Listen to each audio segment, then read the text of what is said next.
Hello, and welcome to episode 5 already of Ugly Duckling and the Bright Orange Future. I'm here with my real life brother, Matty G. Yes, you are. Up in Seattle. Yeah. Now, what is, this is not going to help people listening, but for those watching, what is the t-shirt you're wearing? I was just looking at that. What is the t-shirt? It is a Seattle band called Antonioni. It would be a Seattle band. That's so Matty G of you. Well, I don't know. It's just the clothes I have. I love it. Yeah. Well, this is great. This is the second show of the week. It's also an exciting one because it's our first show that has a guest. So I'm really excited about that. We have noted and talented impressionist, artist, musician, roustabout, and Bitcoiner Brekkie Von Bitcoin of Venice Beach, California, will be joining us here in a few minutes to talk some music and whatever else is going on in his life, and maybe get into a little Bitcoin later. What's going on in your life, Matt? Well, the Frosé is going on in my life. I lost a bet with my business partner. He said if we brought in a Frosé into the restaurant, we would sell it like hand over fist. And I'm like, no one's gonna buy a Frosé, like one of those. You know what I'm talking? But is it alcoholic? Oh yes. So it's like frozen rosé, basically. It's rosé with peach vodka, fresh lemon juice, and simple syrup, and of course water. That would kill it in Fremont in the summer. I've been eating. Yeah, it's working out. One like immediately. I didn't know. They're delicious. I need a Frosé machine downstairs. Yeah. Yeah, and we're borrowing the Frosé machine from a friend of ours whose bar isn't open right now, and he's like, "You got to try it out." And he's like, "Just run with it." And so I love it. I've been making a lot of Frosé. That's what's going on. That's what's going on at the Giddy Up. The Giddy Up. Seattle. Yeah. Shout out to the Giddy. Well, shoot. Let's see what's new here. Well, we had to upgrade and got a slightly larger above ground pool in the backyard for last weekend, so the girls can actually like splash around a little better.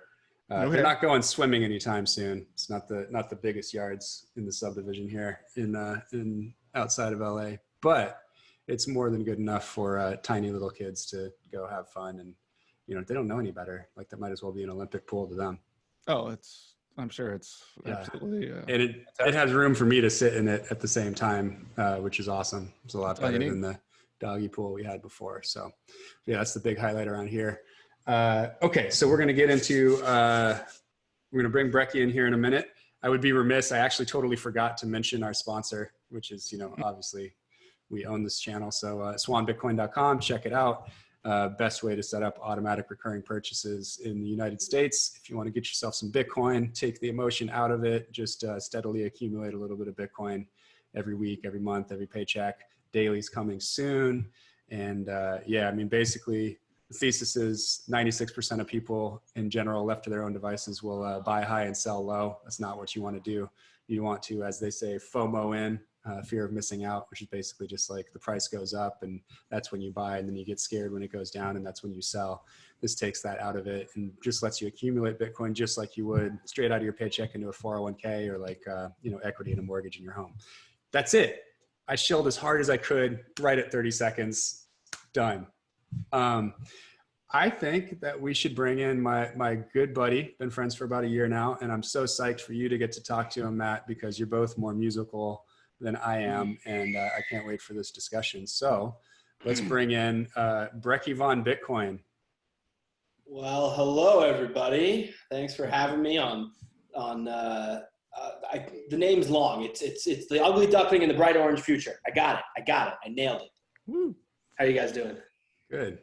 Doing great. Welcome. Yeah. So what's new with you, Brekkie? I know you moved recently. Are you settled in? I did. I'm in Santa Monica technically. Don't blame me. I'm no longer a cool Veniceite anymore.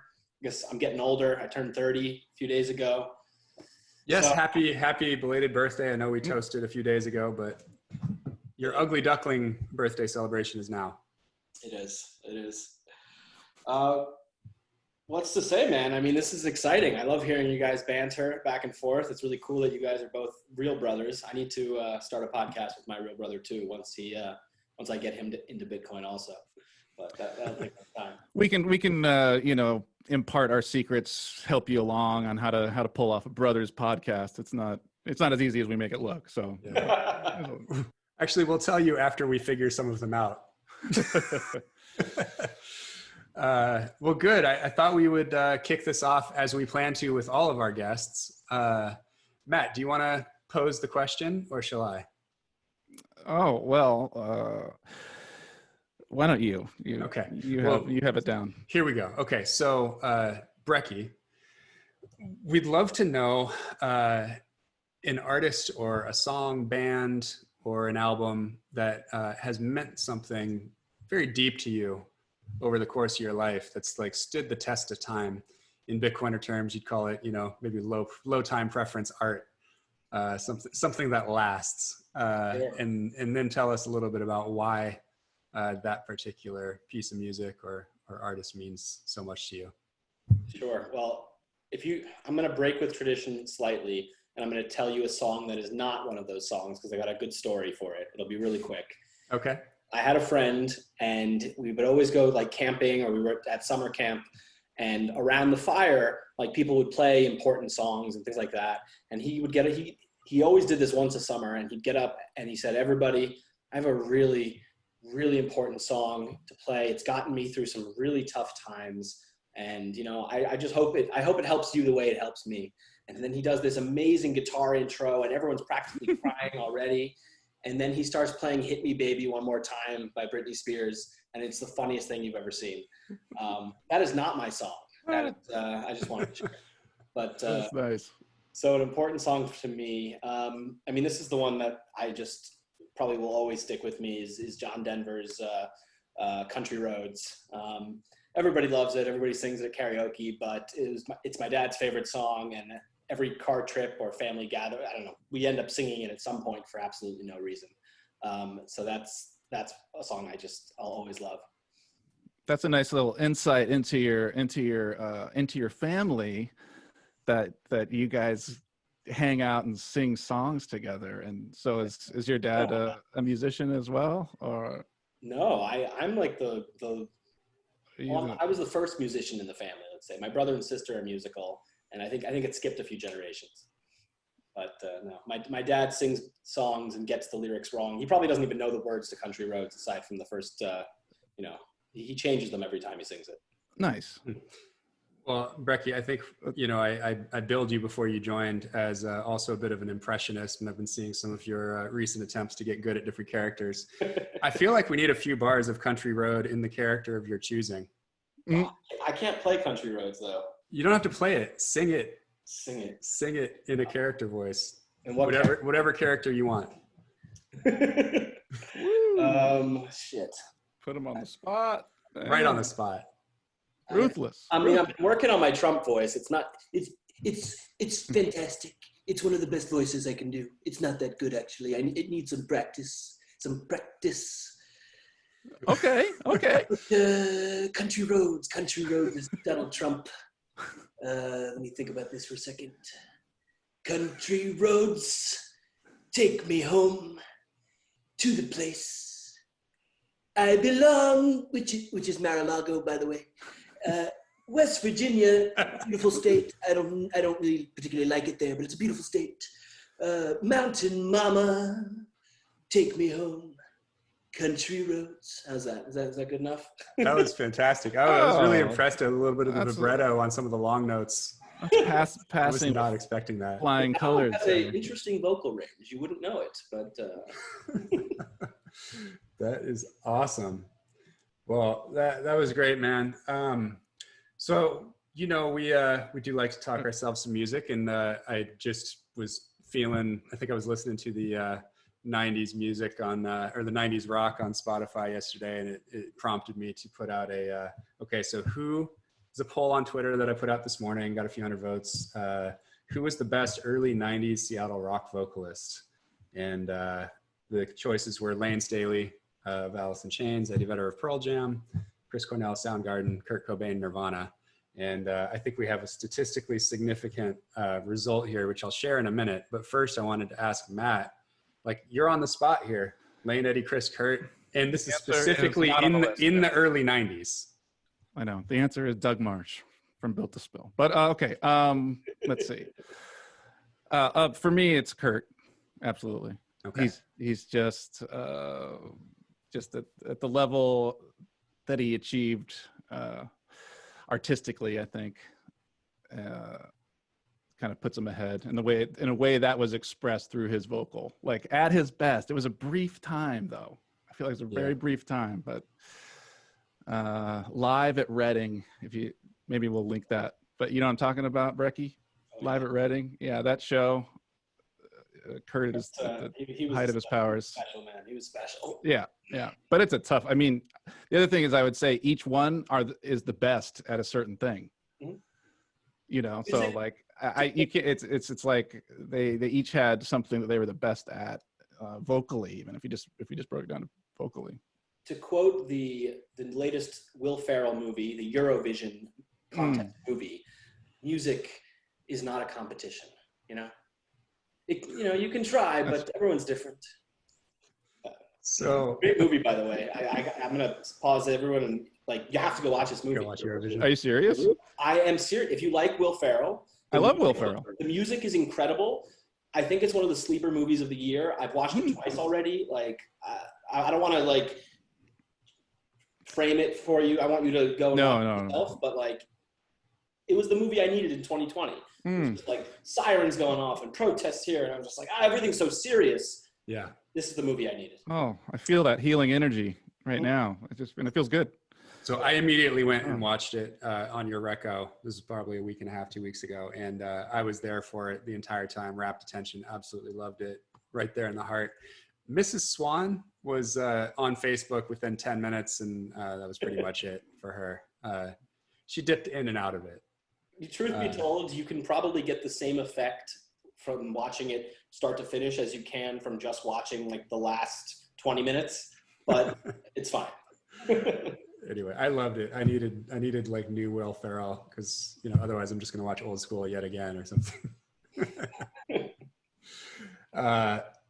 So I had a quick anecdote on the Curt thing. Matt, I remember when you were with 17th Chapter, you got a screaming coach at one point. And I remember the appreciation you had for how you had a vocals coach briefly that gave you exercises to learn how to actually scream, essentially, or to sing extremely loudly. And I remember you telling me how impressed and how hard it was to do what Curt used to do. Oh, I couldn't come close. Matt, can you try? No. Hey, I just did Donald Trump singing Country Road. All right, if I can do that, you can do. No, Matt was like all country-ish. It wasn't a big about screaming. It was more an exercise, but yeah, I just wanted to experience it. But it is a thing where when you go to vocal extremes, it is kind of an out-of-body experience. When you go to some, even just trying to do it, maybe it doesn't work out, but you're pushing yourself in that way. It's interesting. Well, vocal cords, they're muscles. You have to stretch them and you have to work into those notes. You can't just hit those high notes or yell loudly. But the cool thing is everyone has sort of a natural-ish range, but you can push it. You can work it out to get right. You get away with it for a little bit, but look at Axl Rose. I mean, he blew he did that. Yeah. And really has been a head case ever since, trying to get it back. No good. Oh, no. So anyway, so the results of the poll, it basically was basically 40-30, 20-10. Kurt, Chris, Eddie, Lane, which was kind of surprising. Did not expect there to be that many Soundgarden fans, and I suspect there was a little bit of the dude is an incredible singer, but I think there was probably a little bit of an ignoring of the time boxing of early 90s, and probably the people were thinking about the last 25 years or something like that. Right. Yeah. Maybe. I don't know. Yeah, because if you do the whole career, that would be different too. If you do the whole career, I feel like Eddie starts to move up the list. Oh yeah. I mean, because just he's such an incredible singer now still. Can we trust these results with, Twitter being hacked and all? Like maybe they've been skewed. I don't know. I think so. I think, most of these are just like, Biden and Elon votes. By vote once, get 2 votes free. Yes, exactly. This is exactly what I want to ask you guys about, actually. Can we jump to my question yet? Or are we? Yeah, we absolutely can. We can jump right in. Go for it.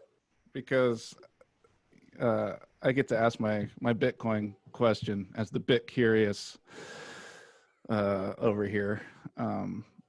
But there was news on Twitter about a major hack of these different accounts, and it did have something to do with Bitcoin. What the criminals were going after was trying to get people's Bitcoin in this scam.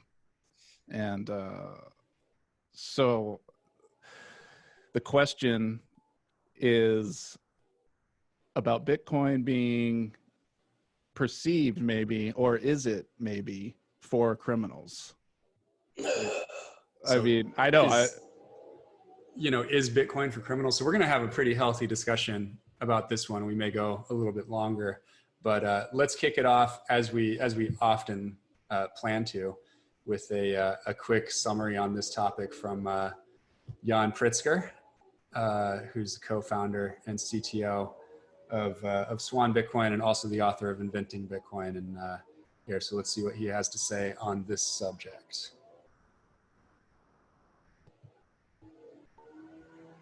Is Bitcoin only for criminals? I know a lot of people who own Bitcoin. They're my friends and my family, and none of them are criminals. Is the internet for criminals? Are cars for criminals? Is cash for criminals? Yes, all of these things are for criminals because they're for everybody. Money has to be a tool for everybody, or it is a tool for nobody. If money can be taken away from you, if it can be censored, if the government in your country decides that you're a criminal just because you said something they don't like, you don't want that to be a possibility. You want to have freedom of money. Yes, there will always be criminals. It doesn't matter what kind of money we use, but freedom is worth it. Awesome. That was pretty cool. There, Jan. Yeah, he drops knowledge bombs. Where do you keep him? Do you just keep him like in a special lockdown location? Feed him raw. Yeah, we keep him away from the coasts and near the stakes. Yeah, nice. Basically. Yeah, he's in Chicago. Classic strategy. Nice and safe. Yeah, absolutely. Yeah, you definitely want to keep your important resources in the middle of the country.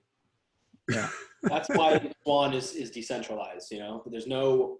It's a great bigger attack vector. We're all in different places. You can chop the head off one swan, and another one will just spring up somewhere else.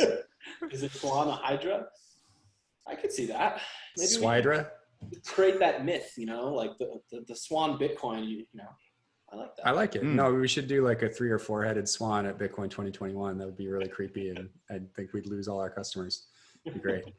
No, it's super interesting. So yeah, for a rundown for anybody that is listening to this like much later or just didn't catch the news or see what happened, basically a hacker did some social engineering, probably a group of them, and got access to pretty high level permissions from an employee inside of Twitter, it appears is what actually happened. And then basically had all of these tweets ready to go and had done some pretty good sussing out of how someone would actually sound. So most of the tweets that went out from Elon Musk, Brian Armstrong from Coinbase, and Joe Biden and Barack Obama and, everybody else, everybody short of Trump, basically, was relatively close to something, in their voice that they might tweet and talked about something relevant to them or whatever. But the basic scam was all the same. The early ones, the first third of them that went out were pointing toward a website saying like, we're going to give back, here's crypto for health or whatever.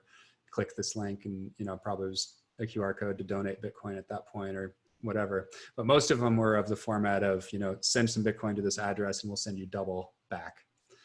And so then, the press since then, is kind of split along 2 lines. One is like, oh, that was awful for Twitter. And then of course the headline getter, or the headlines of sort of the mainstream press is usually going to say, you know, Bitcoin scam. And so there's been a debate raging in Bitcoin circles since yesterday, like, is this good for Bitcoin or not? Brekkie, what do you think? Is something like this net positive for Bitcoin or net negative? I think net positive. I think we're still at a stage of Bitcoin's growth, and I think we will be for a long time, where any news is good, all press is good press. You know, I think, was it VJ Boyapati pointed this out, that every single person with a blue check mark, every single verified account on Twitter now knows about Bitcoin if they didn't before. Yeah. So that's pretty big. But, you know, like you pointed out, like, there are people who are calling it a Bitcoin scam. And I don't love that. You know, it does possibly reinforce the idea that Bitcoin is only for criminals, which is obviously not the case, because here we are. But no, on the whole, I think it's fine, net positive, aside from the people who got scammed out of their precious sats. Yeah. Well, I not think that many though. Like, really, what was it, like 120 grand or something? It's not that big a deal. 360 some odd transactions or something. I was actually thinking, well, that's the thing, is like, people are speculating about whether it was like an amateur who was doing this, or if they were trying to appear to be an amateur, because I feel like they could have done so many far worse things. You know, like, it's cool that they wanted Bitcoin. Like you were pointing that out earlier, that like Bitcoin is so valuable. That's what they went after. Like, of course they did. And it's also the most, you know, it's the most liquid, hardest money we've ever had. But think about this. They could have they could have played it cool. Like, they had access to Elon's account. Elon is known for tweeting crazy things. They could have tweeted something that sent the price tanking, and they could have shorted it, or they could have sowed civil unrest by, you know, like tweeting from Biden's account and tanked his campaign. They could have really done some bad stuff. And relatively speaking, they just went after Bitcoin, which I think they missed out. They weren't very smart. They missed out, but it's also probable that, you know, this is unlikely to get a bunch of three-letter agencies coming after them. Like, you may be able to cover your tracks better here than trying to set up like an insider trading thing. Right. Because by definition, like, if you have a trading account and you're trading stocks, it's centralized. They know who you are. So, you know, you'd have to plan that. You could have come up with this, you know, 5 days ago and been able to pull this off and get whatever you wanted. And, you know, within your little circle or among your buddies, like, you're flexing your skills and showing off kind of what you can do. Like, it's kind of interesting. Matt, what's your take? Well, Bitcoin was for this criminal. It's for everyone. No, but I think that part of the reputation thing is what I was getting at with the question too. Is the first time anybody heard of, the first time I heard of Bitcoin, and a lot of people, was during the whole Silk Road time, which is, you know, starting to fade from people's memory, but that was still an introduction for a lot of people. Like, oh, the way to buy certain stuff is to get Bitcoin, and then it's accepted by these elements. You know what I mean? I'm with you. I mean, to play devil's advocate, you know, because Bitcoin's been through worse. You know, it's been through Silk Road. So I don't really see this as such a big deal. You know, it's overcome that reputation and gained traction in the mainstream. You know, look at guys like Paul Tudor Jones, you know, repping Bitcoin now. So could it possibly be a little bit of a road bump, you know, a bump in the road? Maybe, but I don't think so. Yeah. I mean, you know where I shake out. I think it's a huge net positive. I think, you know, you had a bunch of coverage, you had search volumes up big time. You have a bunch of people looking at this and saying, why did they want Bitcoin, and how can they get away with that? And that just starts you peeling back the onion. Like, how can you get away with, you know, transaction finality and, you know, pretty damn good privacy or anonymity, to the point where criminals will accept payment over the internet, you know, and scam people that way. And then it's like, well, if you could do that, what are all these other things you could do? Oh, well, I could probably like send remittances with Bitcoin, or I could pay some, you know, contractor in Singapore in Bitcoin, or, you know, a million other things. Well, and, you know, the market. Look what happened in the markets. I'm not a market watcher all the time, but yesterday I was looking, you know, the market saw that something had happened with Twitter, and that it was that Twitter had gotten hacked, not Bitcoin. and the market priced Twitter accordingly. You look at the price of Bitcoin, didn't really take a hit, not like the one you might expect. Yep. I think the argument for me was sealed this morning when, outside of the hacks, an account, Joe Biden with 7 million followers, Yes, he tweeted out, "I don't have any Bitcoin and I'll never ask you to send me any, but if you want to chip in and make a donation, you can do that here." It's like just the fact that a bunch of people were using that news to then put Bitcoin again outside of the scam in front of their followers all day today, plus a few hundred articles in mainstream press. It was great. It's definitely good for business for us. We had a big spike in signups today versus the last couple of days. So I think it's, pretty clear that the traffic drives people to want to go check it out. And some of those people end up buying Bitcoin. Exactly. No such thing as bad press. Oh yeah. All news is good news. Yeah. It's funny. Yeah. I mean, Bitcoin is, I said this on CK's show from Bitcoin Magazine yesterday, just recapping this, like, Bitcoin is anti-fragile. Bitcoin is a rock musician, and this is kind of like the way Dan Held talks about it. Like, you got to talk about sci-fi and, rebellion a little bit, but I think rock musician is actually a more appropriate analogy.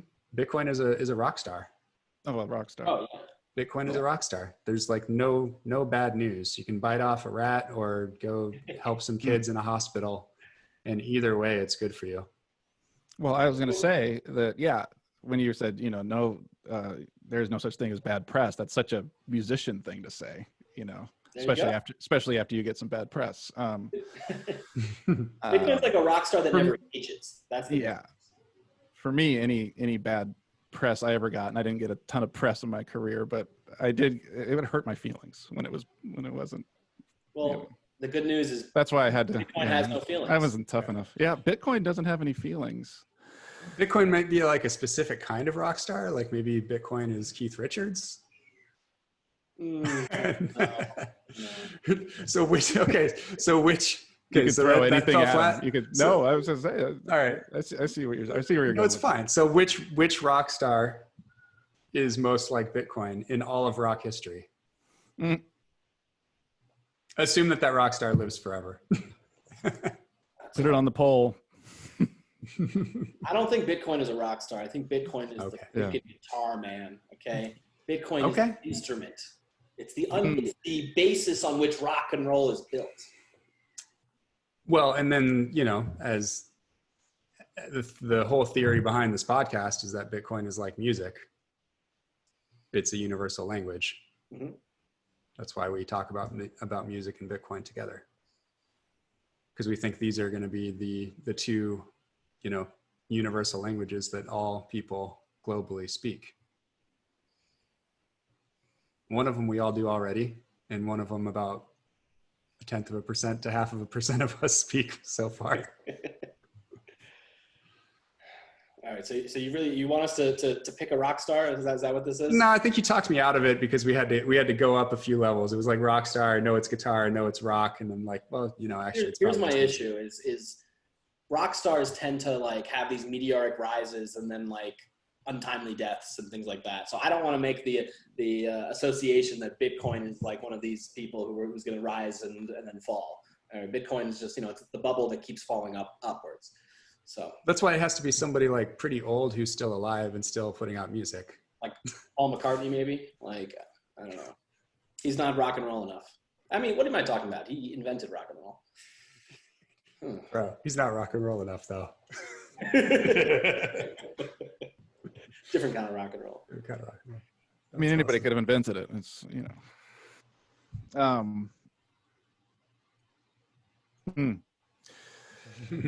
See the wheels turning, Matt. You got something. Well, I don't know. I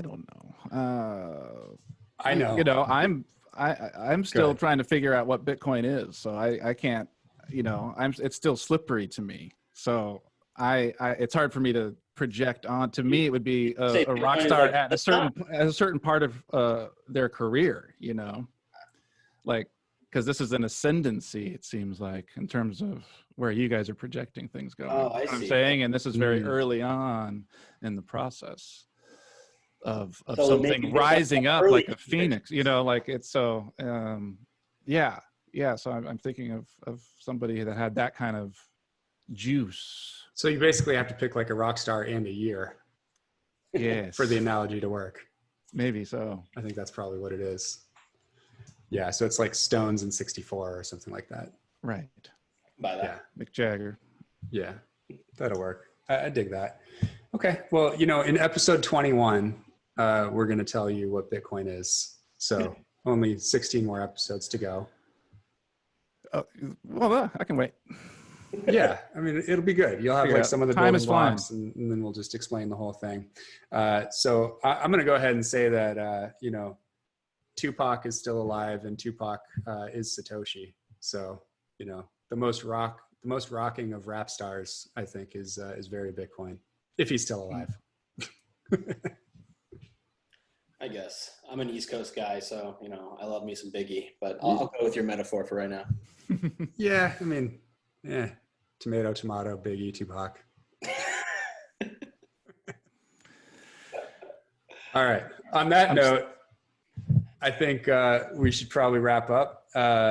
We are moving to Tuesdays and Thursdays instead of Mondays and Thursdays, as we found out that on Mondays, neither of us have the energy to do anything remotely approaching an acceptable performance on Mondays. So, Matt, I'll see you next Tuesday. All right. Sounds good. Don't do that acronym. And I'll let that sink in for Brekkie for a second. It went over my head. I missed it. It's okay. We'll put it in the show notes. Just kidding. So yes, see you next Tuesday. And yeah, this was super fun. Glad to get into it a little bit. Brekkie, a successful first guest appearance. We'll have you back on soon, I'm sure. It was a fantastic show. It was my best show. I only do best shows. I've never had a bad show. Thank you for having me. Sign up for Swan Force, swanbitcoin.com/enlist. You won't regret it. We definitely need to put a Trump URL up there and like dare them to make us take it down. Say that again. Put swanbitcoin.com/Trump and just put something funny on there.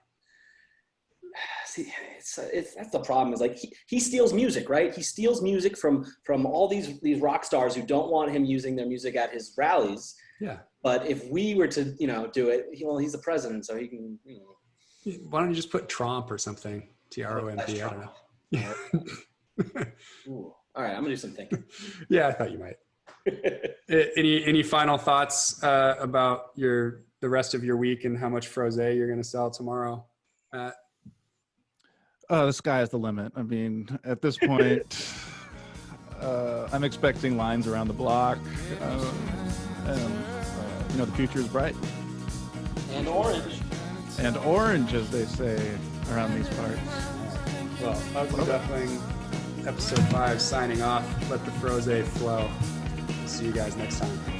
Peace.